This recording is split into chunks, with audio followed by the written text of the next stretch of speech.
Hey yo guys, what's up and welcome back to Toe Tags Metal Reviews, and today you're getting our final review of Human Target from Thy Art Is Murder.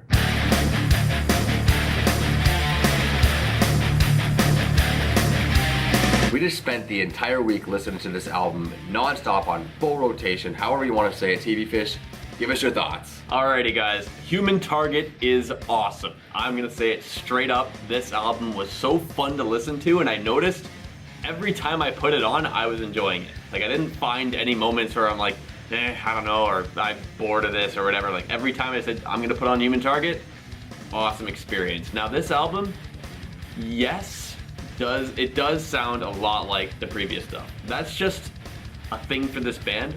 They're very consistent, and I don't think that's a bad thing. Like, a lot of bands are like that.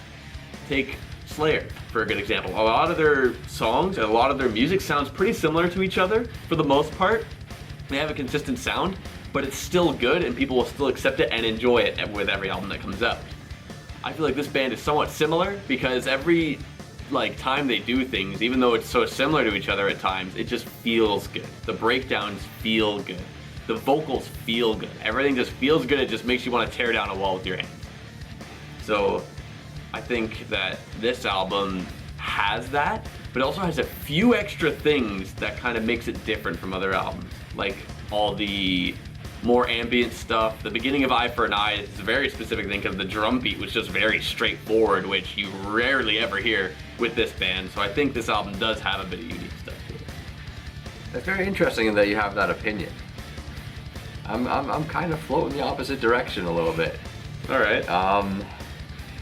I don't know, man. After listening to this album for so long, I feel like I've developed an opinion about this band, and I feel like they're kind of at the bottom of the pack when it comes to this genre. Like, I would put these guys in deathcore genre. I know they call themselves black and death metal. I don't hear that. I don't hear the blackened element in there. Except for maybe a couple songs where CJ McMahon sounds a bit like Nurgle. I think he's trying to sound like Nurgle because he idolizes the guy, and he does mimic him pretty good. But that's it. Like, the rest of it is pretty much deathcore to me, but it's not even proper deathcore because the singing to me is more along the lines of like what you hear in like metalcore, because it's less growly and more yelly. You know, if that makes any sense. And I've seen some people, kind of crapping on this band for this album, saying, oh, they changed their sound a bit, they're getting a little bit soft. And, people are defending them, saying, well, they're evolving, this is what they're doing, the band's evolved. In my opinion, I don't even know if this is a real word, but I feel like they're devolving. Is that a word? Is that the opposite of evolve? Yeah. Devolve? Whatever. You know what I mean. I feel like they're taking a step back, because if you listen to Hate, which was kind of like their breakout album, it feels like a different band. It's way more growly. The drums are way more flamboyant. I don't know. The guitaring is way more riff centric. Where there's a lot more chord chugs and stuff like that on this album, which is okay. I'm okay with that. But it feels like a step down in almost every aspect to me. And you mentioned that this album does sound like a lot of their past albums. And look, we'll give you a couple examples right now. We just sat here and listened to some songs. Put on Make America Hate Again, listen to 5 or 10 seconds of it, and then go listen to Puppet Master from the last album, Dear Desolation. And then put on Death Squad Anthem, listen to 5 or 10 seconds, and then go put on the title track of Dear Desolation. I mean, they're not mirror images of each other, but it sounds like they're ripping off their own songs. The style's there, the structure is very similar. It's just like, these guys can't think outside their own little box. Honestly, those two examples were the only ones that I kind of noticed, okay, maybe it is a bit iffy that it's kind of really similar, but I didn't really notice the Make America Hate Again Puppet Master one until you showed me, actually. But I did notice the comparison of Death Squad Anthem to Dear Desolation, because every time that song came on, I'd think, I've heard this already. Yeah. Like, I feel like I've heard this a long time ago, which I kinda have. But the rest of the song feels very different. Like, once the song gets going, it feels a lot more original that way. It does. I mean, they do have their own individuality to them, but just, I don't know, for me it's just not forgivable. I don't know why. you can have a consistent sound but not steal your own style. Like, I don't know, there's just something about it. And the fact that it does sound a little weaker than past albums, it sounds a little more toned down, and yeah, bands evolve, whatever. Usually I'm an advocate for that. Usually I'm a supporter of that.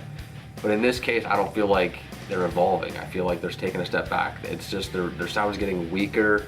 It's getting lazier. It just doesn't have the energy that it did before. It sounds like it does on the surface. When you listen to it, you're going, oh yeah, this is fucking rad.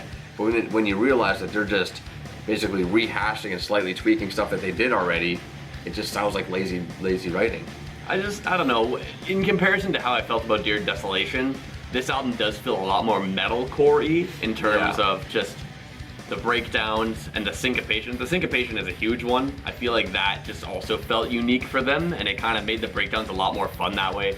I think that's more of a preference thing for me because I enjoy that kind of stuff. And one really cool small thing that I noted in Make America Hate Again, I believe it's that song, pretty positive. The drummer is like, you know, right before the breakdown starts, whatever it's going, and the drummer is playing that groove that they play in the breakdown, that syncopated groove on the snare drum right before the actual breakdown starts where they play that. And I thought that was such a subtle like prelude to it, because it's like, yeah, here it is, it's coming, and then they all do it together. I thought that was just a really cool small thing. Yeah, I never noticed that. I'll have to check that out. So like stuff like that kind of started to pop out to me with this album, and I was honestly surprised at that, by the way. Like when I heard that and noticed that, I thought, really? Like a band like this, which is pretty straightforward and a little bit surface level, has that kind of depth. Like that really surprised me. Yeah, this album does have a few things going for it, I'm not gonna lie. Like, I watched the Banger TV review of this album last week just to see what they thought. And they crapped on it a little bit for having the power chord chugs on a few songs. And I'm like, you know what? They have, you know, riffs on some songs, they got chugs on some songs. I think it's good to mix it up a bit. You know, it's good to diversify a bit. And a lot of metal elitists and stuff like that will shit on chugs because they're simple. I feel like it's just the feel of the music, you know, it gives you like that raw energy, just that headbanging energy. I like that, and the fact that they don't do it on every song is a good thing. They mix it up, that's awesome. Another good thing about this album is the vocals.